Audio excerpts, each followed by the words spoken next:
Hindi, joke lang. Magandang gabi. Parang kinilabutan ako Ang dami na sinungaling dyan pagka nagkaganon Sabi ni Alona ng Cavite, tanong ko lang po kung paano po malalaman pag ang asawa ko ay nambababae. Nasa ibang bansa kasi siya nagtatrabaho at wala po kami masyadong communication. Malalaman mo pag ang asawa mo ay nanlalang bababae sa ibang bansa pagka yung dati niyang pinapadalang pera sa iyo ay nagkukulang na. Talaga? Oo.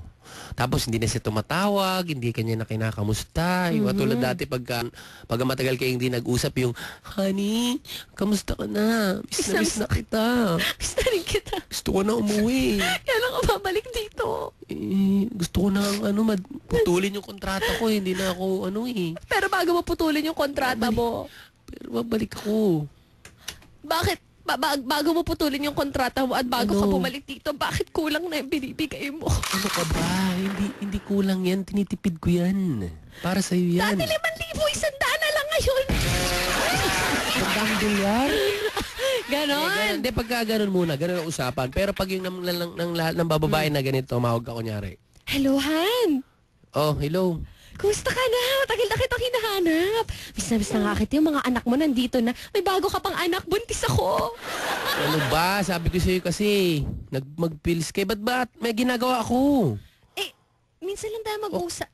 Hindi, okay lang. Basta alam mo naman nagtatrabaho ko wala na problema yun. Magpapadala ko ng pera sa'yo. Kapapadala ko lang sa'yo nung last 3 months ago Honey, malapit na mag-akinse. Magbabayad na tayo ng Meralco. Ng mga Sige, bahala na. Magpapadala ko sa'yo pag meron pa akong sobra. Yung mga bata, bahala na. Mag-umulam mo na muna kayong itlog na maalat dyan. Dagdagan mo naman Pilitin ko. Sige na.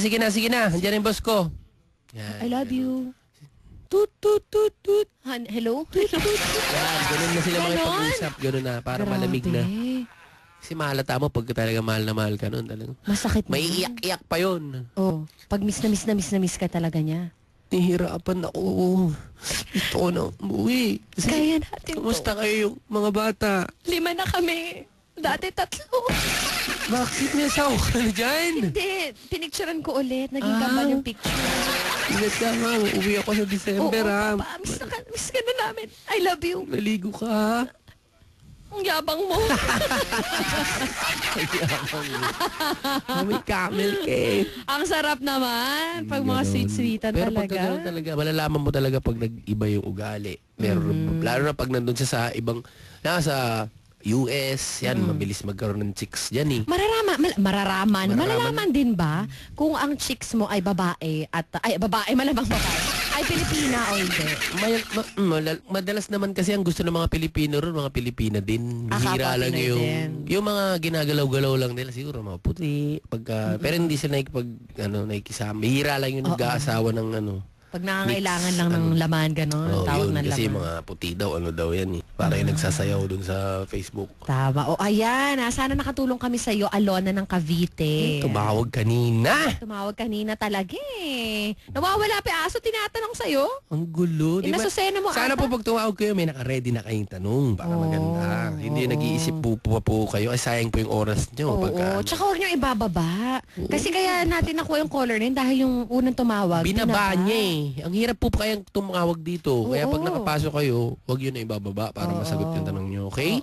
Okay. Ayan Susunod si Kuya Jay at si Kuya Jobert. Kaya sige lang at ipadala mo na ang iyong mga katanungan sa 0939-706-2816 o kaya ay itawag sa 584-5545 at itanong mo kay Kuya Jobert. 947 sa IFM. Siguradong